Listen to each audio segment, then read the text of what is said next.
Neste mês nós estamos estudando, nós estamos meditando acerca de sermos consagrados ao nosso Deus, acerca de sermos separados para o nosso Deus, acerca de sermos santos, santos no sentido de separado, no sentido de dedicados a Deus. E quarta-feira passada eu ministrei aqui sobre beber do cálice da salvação, sobre o sacrifício que nós seríamos, que nós devemos ser. O apóstolo Paulo que diz o quê? Que nós temos que nos apresentarmos a Deus como sacrifício vivo. Como sacrifício vivo. Só que antes de entrar nesse ponto, e eu fiquei, na verdade, refletindo acerca disso, sacrifício, e analisando o contexto que nós vivemos num mundo onde cada vez mais tudo é banalizado, onde cada vez mais tudo é relativizado. Como assim? Coisas que antes eram tidas como certas, hoje em dia sempre tem não é bem assim. Não, vamos tentar pensar de outra maneira. Vamos abrir a nossa mente, enfim. E com isso vão nos enchendo de coisas, vão nos enchendo de teorias, vão nos enchendo de relativismos, ou seja, querem a todo custo fazer com que as nossas certezas pareçam ser fracas, fazer com que a verdade que nós cremos seja fraca. E são pecados que de repente já não são mais considerados pecados. Tem um livro do pastor Iago que é muito interessante, que é Os Pecados, se eu não me engano é assim, Os Pecados Aceitáveis, onde ele vai descrever vários tipos de comportamento, onde antes eram tidos como pecados, agora hoje na sociedade já é aceito até mesmo dentro do cristianismo. E o que nós estamos vendo neste mês aqui sobre sermos separados, sobre sermos consagrados? Queridos, existe hoje no Brasil, não só no Brasil, infelizmente no mundo, eu até diria principalmente, um tipo de cristianismo que não é cristianismo. Que é aquele cristianismo do tá tudo bem do jeito que você é. Está tudo bem da forma como você está. Deus lhe aceita como você é e continue dessa maneira. Mas, queridos, Deus nos chama para sermos diferentes. Deus nos chama para, de fato, sermos separados. Deus nos chama para, de fato, sermos o sal e luz dessa terra. Jesus nos convoca para sermos isso. O que é o sal? O que é ser sal? O que é ser luz? É sermos diferentes. Sermos diferentes. Por mais que a maioria diga que é o certo, nós temos a nossa certeza que é aquela que está ali na palavra de Deus. E ela é inegociável, queridos. Nós não podemos banalizar as coisas cristãs. Nós não podemos banalizar as verdades no qual acreditamos. E é sobre esses pontos que eu quero abordar aqui essa noite. Satanás, ele não é criativo, por assim dizer. Eu já falei isso aqui. Satanás, ele não é criativo. Ele sempre usa das mesmas estratégias e ele sempre ataca o povo nas mesmas coisas. Desde lá do Gênesis até hoje. Tentando nos fazer duvidar daquilo que Deus nos disse. Tentando não ver a verdade de Deus como a verdade absoluta. E tem um livro na Bíblia que ele fala exatamente, todo o livro é só sobre isso. Um combate ao relativismo dentro do povo de Deus. Que é o livro de Malaquias. Geralmente, a gente vê Malaquias só no sentido de oferta, Mas esse é só um dos pontos que tem lá dentro. O livro de Malaquias todo é um discurso, é uma conversa direta de Deus para com o seu povo, dizendo que eles e nós precisamos sair do relativismo. Nós precisamos parar de banalizar as coisas de Deus. E eu quero convidar você a abrir em Malaquias capítulo 1, por gentileza. Deixa eu só ir aqui na Bíblia rapidinho, só auxiliar um negócio.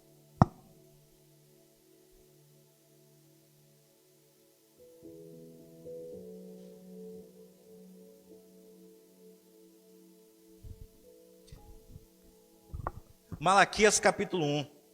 Amém, queridos? Como eu falei, todo o livro de Malaquias é um discurso de Deus acerca, na verdade, um julgamento de Deus, uma sentença de Deus contra aqueles que estavam relativizando, contra aqueles que estavam dizendo que as coisas de Deus não eram da forma como ele falava. Vamos começar a ler assim, ó. Diz assim, ó, já começa no versículo 1 aí falando, olha, sentença pronunciada pelo Senhor contra Israel por intermédio de Malaquias. Versículo 2, eu vos tenho amado, diz o Senhor. Mas vós dizeis, em quem nos tem amado? Não foi Esaú, irmão de Jacó? Diz o Senhor. Todavia, amei a Jacó, porém aborreci a Esaú, e fiz dos seus montes uma assolação, e dei a sua herança aos chacais do deserto. Se Edom, que é a descendência de Esaú, diz, fomos destruídos, porém tornaremos a edificar as ruínas, então diz o Senhor dos exércitos, eles edificarão, mas eu destruirei, e Edom será chamado terra de perversidade, povo contra quem o Senhor está irado para sempre. Os vossos olhos verão, e vos direis, grande é o Senhor, também fora dos limites de Israel. O filho honra o pai, o servo honra o seu senhor. Se eu sou o pai, onde é que está a minha honra? Se eu sou o Senhor, onde é que está o respeito para comigo? Diz o Senhor do exército a vocês. Ó sacerdotes que desprezai o nome. Vós dizeis, em que nós desprezamos nós o teu nome? Deus responde, oferecereis sobre o meu altar pão imundo. E ainda perguntas, em que nós temos te profanado? Nisto pensais, a mesa do Senhor é desprezível. Quando trazeis animais cegos para os sacrificardes, não é isso mal? E quando trazeis o coxo, o enfermo, não é isso mal? Ora, apresenta-o diante de um governador. Acaso ele terá agrado de ti e te será favorável? Diz o Senhor dos exércitos. Agora, pois, suplicai o favor de Deus, que nos conceda a sua graça, mas com tais ofertas nas vossas mãos, aceitará ele a vossa pessoa? Diz o Senhor dos exércitos.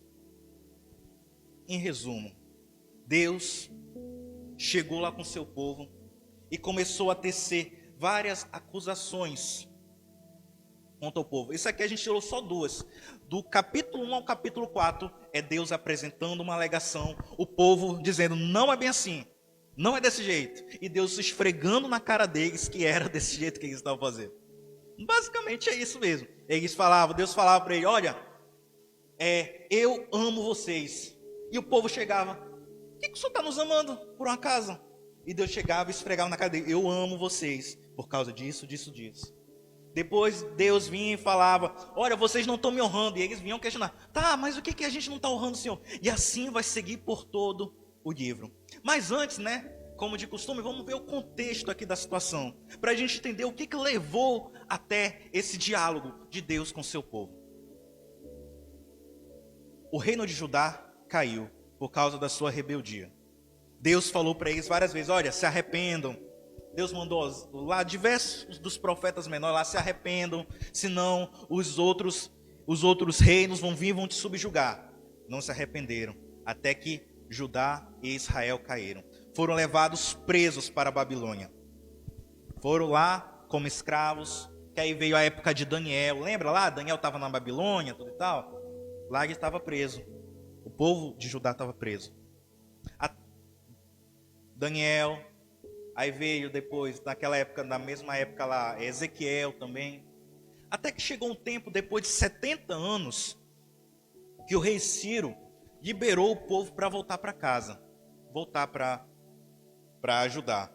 E eles chegaram lá, a gente vê a história lá em Esdras e Neemias. Foram lá, construíram o templo, construíram primeiro as colunas, a volta e como é que eu posso dizer? Os muros. Depois reconstruíram o templo lá na época de Herodes. Mas fato é que a glória de Israel, por assim dizer, a glória de Judá, o poderio de Judá, nunca mais voltou a ser o mesmo, desde a queda. Aquele aquele templo que era luxuoso, agora era um templo pequeno. Toda a glória de Israel, de Judá, era como se tivesse ido embora. E o povo, naturalmente, acostumado com aquele poderio, acostumado em ter as coisas, começou a se rebelar novamente contra Deus. Principalmente a questão lá dos sacerdotes que administravam o templo. Começaram novamente, mesmo depois do exílio, a se afastar de Deus. Foi quando Deus levantou lá diversos outros profetas. Zacarias.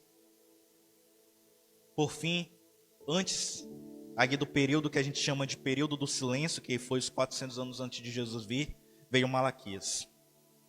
E Malaquias vem justamente para tentar trazer de novo o povo para a presença de Deus, para tentar fazer com que o povo voltasse a dar atenção para Deus. Porque o que tinha acontecido nesse período? O povo começou a desvalorizar as coisas sagradas.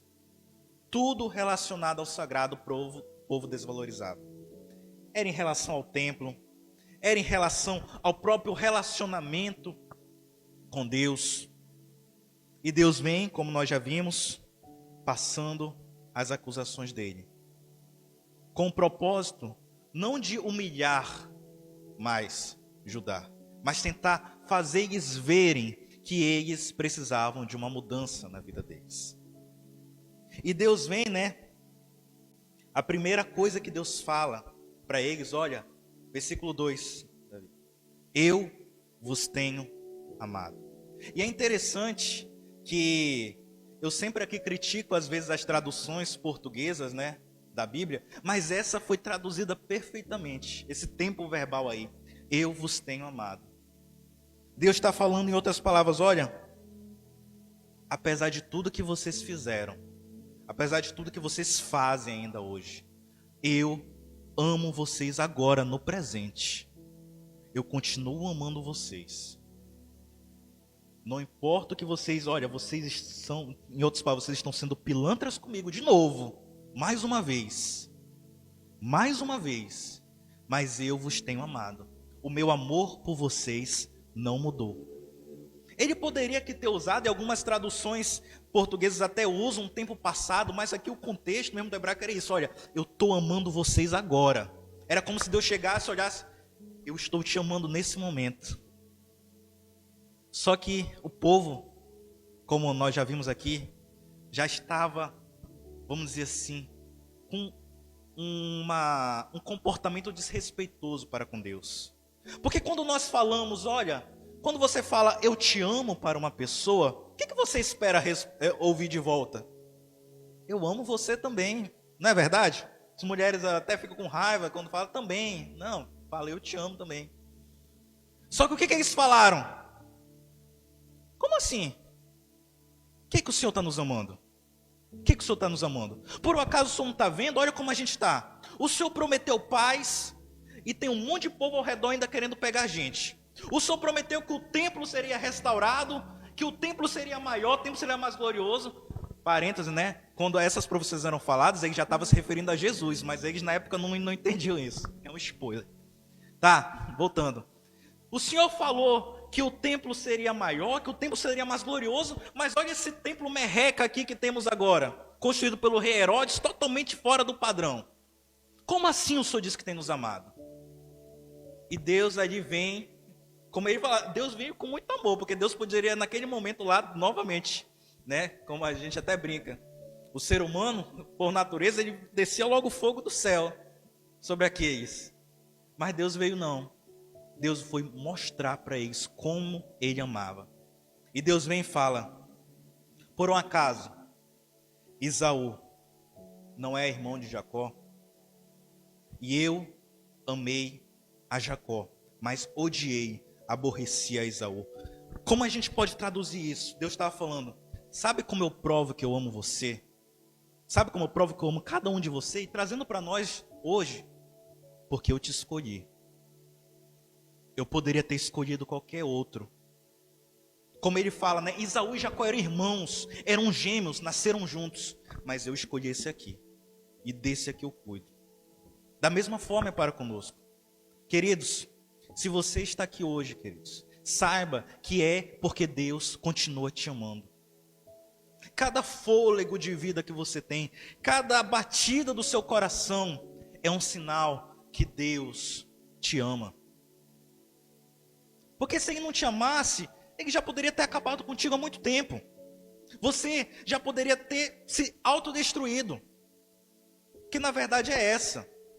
Quando não tem aquele ditado, quem ama cuida? Isso é verdade. Quem ama cuida.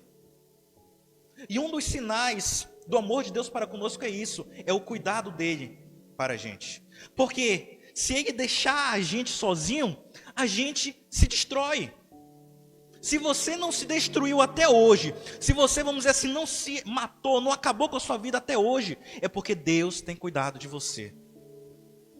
Eu sei que às vezes parece que nada faz sentido, às vezes parece que nada dá certo, às vezes parece que você tenta, mas e dá errado. E a tendência humana é isso, seja questionar: Deus, o Senhor prometeu que estaria comigo. O Senhor prometeu, o Senhor disse que me ama, mas eu não consigo ver esse seu amor nesse momento de sofrimento. Eu não consigo ver o seu amor nessa dificuldade.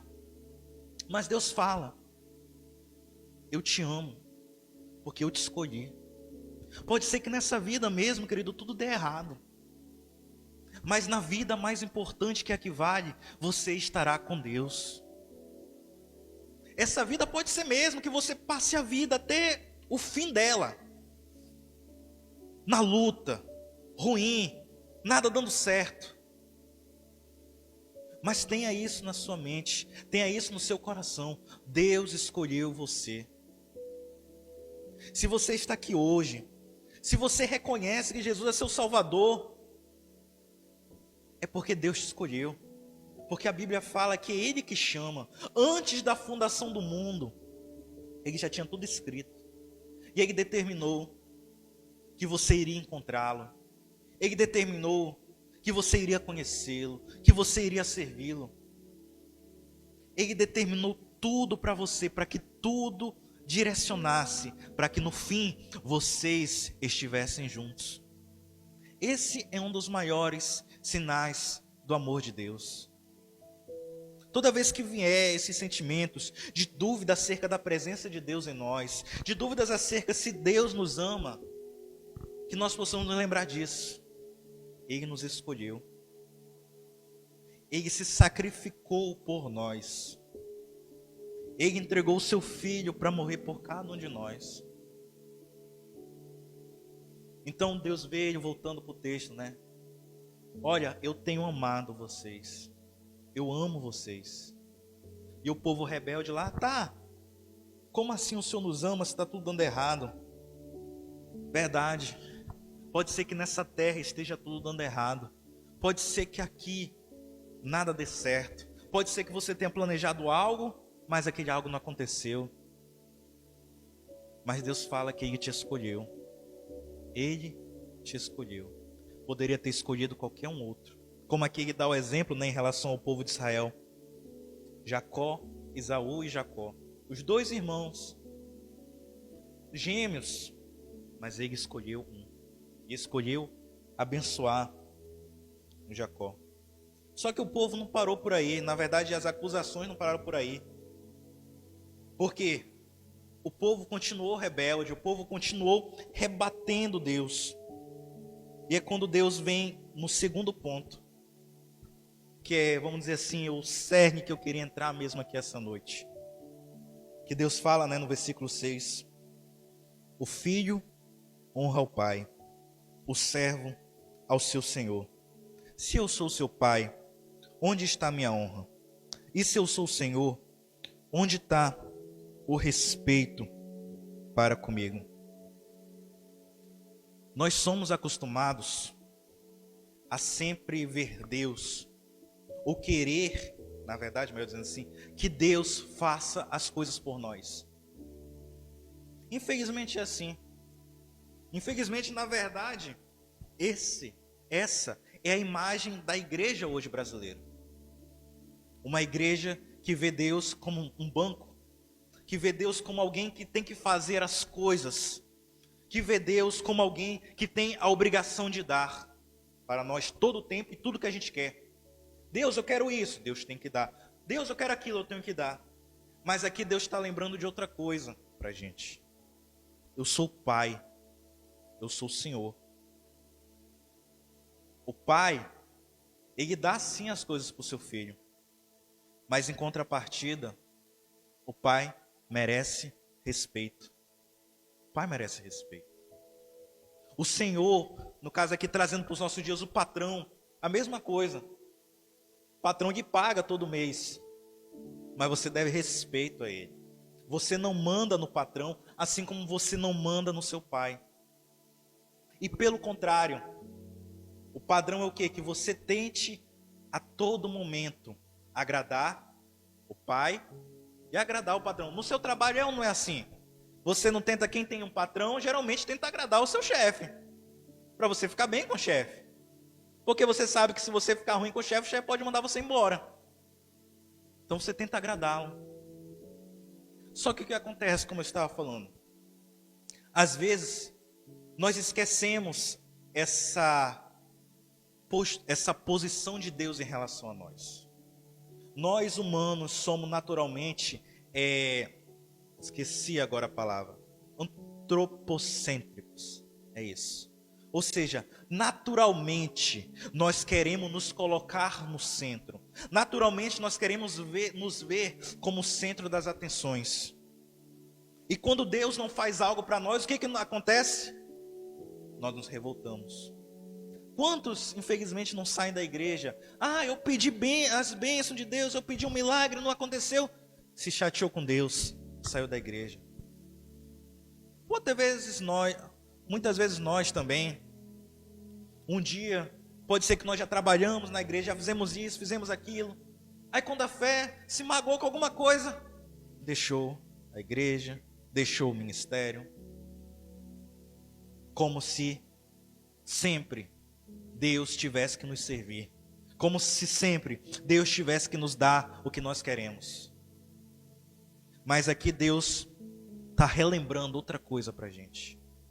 Ele é Pai, Ele é Senhor. E como tal, Ele merece honra e respeito. E Ele merece, que é aqui onde Deus vai tratar, que para Ele sejam apresentadas coisas boas. Domingo é dia dos pais. Domingo é dia dos pais. Eu acho que é nesse domingo. É nesse domingo, dia dos pais? Domingo é dia dos pais. Quando você vai, quem ainda tem pai, quando você vai comprar um presente para o seu pai, você escolhe a pior qualidade ou a melhor qualidade? Você vai escolher o melhor que seu bolso pode comprar. Se você vai dar um presente para alguém, você não escolhe da pior qualidade. Você escolhe o melhor com base nas suas condições. E para Deus, que é o nosso Pai e o nosso Senhor, como nós temos nos apresentado para Ele? Porque o cerne da questão aqui era qual? Deus chegou e falou: olha, eu sou Pai, eu sou o Pai de vocês, eu sou o Senhor de vocês, mas vocês estão trazendo para mim coisas ruins. Vocês parecem que todo tempo escolhem a pior coisa para dar para mim. Novamente que Deus, de certa forma, se lamentando, como um pai triste de fato. Poxa, vocês têm lá um rebanho e querem me dar o pior animal do rebanho de vocês. E Deus até brinca, não, Deus até dá um exemplo. Pega esse animal e tenta dar para o governante, vê se ele vai aceitar. Tenta dar para o chefe, se ele vai aceitar. Ele não vai aceitar. Trazendo para nós aqui e complementando o que eu falei quarta passada. A Bíblia fala que nós somos o sacrifício vivo. Nessa época aqui, os sacrifícios eram animais. E Deus queria, por causa da sua merecida honra, que fosse apresentado os melhores animais para Ele. A melhor oferta para Ele. Mas hoje, na nova aliança, o sacrifício somos nós. O apóstolo Paulo diz que nós temos que nos apresentar como sacrifício vivo diante de Deus. E aí fica a pergunta para nós: como nós temos nos apresentado diante de Deus? Será que nós temos minimamente nos esforçado em seguir o que Ele pede de nós? Será que nós temos minimamente tentado ser melhor para nos apresentarmos a Ele como uma oferta agradável? Ou nós estamos igual uma ovelha caolha? uma ovelha do olho furado, da pata quebrada, todo cheio de erros, e mesmo assim nos oferecendo a Ele. Como nós estamos nos apresentando diante do nosso Deus? Essa é a pergunta-chave dessa noite. Lá, na época aqui de Malaquias, as ofertas eram das piores possíveis. E Deus fala no versículo 14, coloque o 14, eu acho que é o 14. 14. Olha aqui o que Deus fala no versículo 14. Pois maldito seja, a palavra forte, pois maldito seja o enganador, que tendo um animal sadio no seu rebanho, promete e oferece ao Senhor um defeituoso, porque eu sou o grande rei, diz o Senhor dos exércitos, e o meu nome é terrível entre as nações. Em outras palavras, o que ele está falando aqui, ó? Maldito aquele que pode apresentar algo bom para mim, mas escolhe apresentar o pior. Ou seja, maldito aquele que tem a oportunidade de ser o melhor para mim, que tem a oportunidade de me servir, que tem a oportunidade de ser um instrumento nas minhas mãos e escolhe não ser.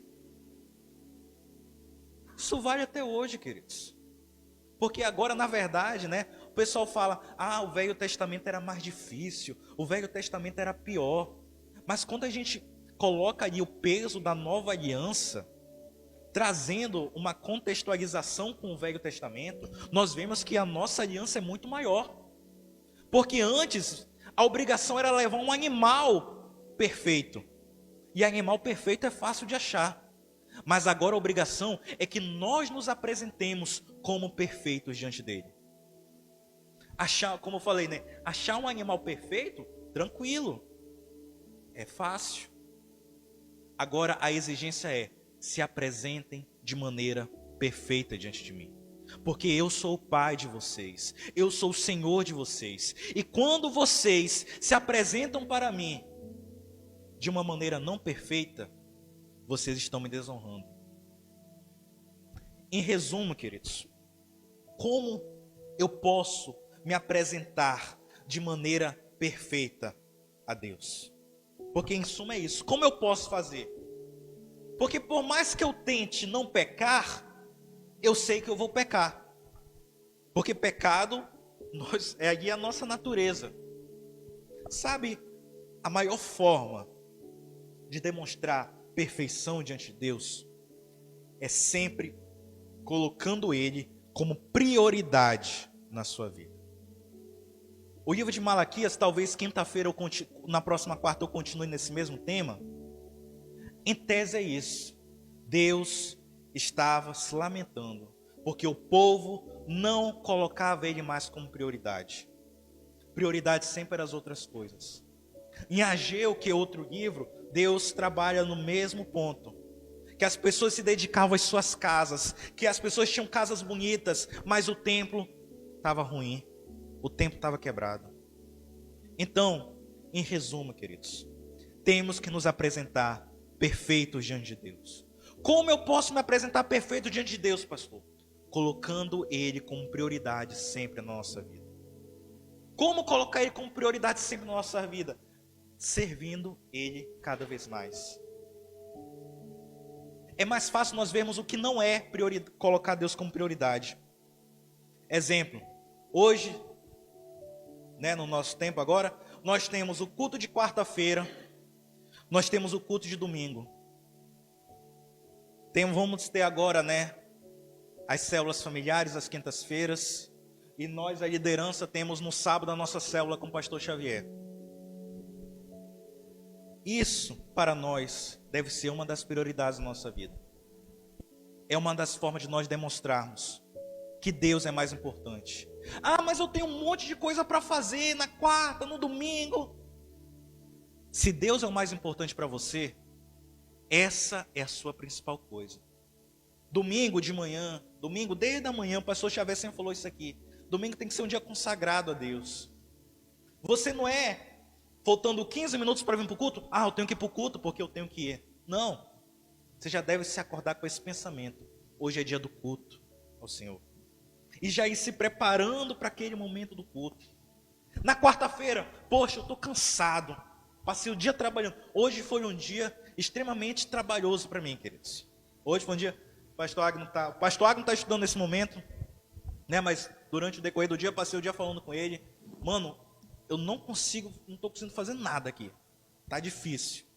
Tá difícil. Mas eu sei que agora à noite, aqui é o melhor lugar para eu estar. Eu estudo, eu tenho uma rotina de estudos certa toda semana. Mas quarta-feira à noite, eu aqui estou. Prioridade, sempre. Prioridade sempre. E eu não estou falando isso aqui para me vangloriar, não. Porque é uma luta. É uma luta. Exemplo, sábado à noite, né? Sábado à noite nós, a liderança, temos reunião com o pastor Xavier. É um momento que estamos abrindo mão para estarmos em reunião com o pastor Xavier. Isso é dar prioridade. Nós fizemos convocação, né? Para as famílias aí. Tente abrir, tente colocar Deus como prioridade na sua vida em relação à sua família. Eu sei que você pode ter trocentas coisas para fazer, queridos. Mas se Deus é seu Pai, se Ele é o seu Senhor, e se você reconhece isso, é preciso que você o honre. E uma das formas de honrar é essa, colocando Ele como prioridade na sua vida. E aqui eu dei só um exemplo. Como uma das formas, existem várias e várias formas de colocar Deus como prioridade na sua vida. É servindo na igreja, é várias formas. Mas uma das formas é essa, abdicando pela comunhão com a igreja. Abdicando de coisas que você poderia fazer. Por exemplo, as quintas-feiras, né? Quintas-feiras, a minha reunião com a Naira vai ser 10h30 da noite. 10h30 da noite. Eu normalmente iria estudar até 11, até mais, mas não, vou reduzir meia hora. Que é para Deus. Vamos começar a nos analisar. Será que eu estou honrando a Deus como Ele merece ser honrado? Será que eu estou dando a prioridade que Ele merece ter na minha vida? E se não estamos dando, queridos, ainda é tempo de voltarmos para o propósito dEle, voltarmos para a missão que Ele nos deu. Que o Espírito Santo possa continuar falando conosco essa noite, essa semana, esse mês. Precisamos ser consagrados a Deus. Precisamos ser separados a Deus. Em outras palavras, precisamos colocar Deus como prioridade na nossa vida. Amém, meus queridos? Dê um forte aplauso ao Senhor, amém?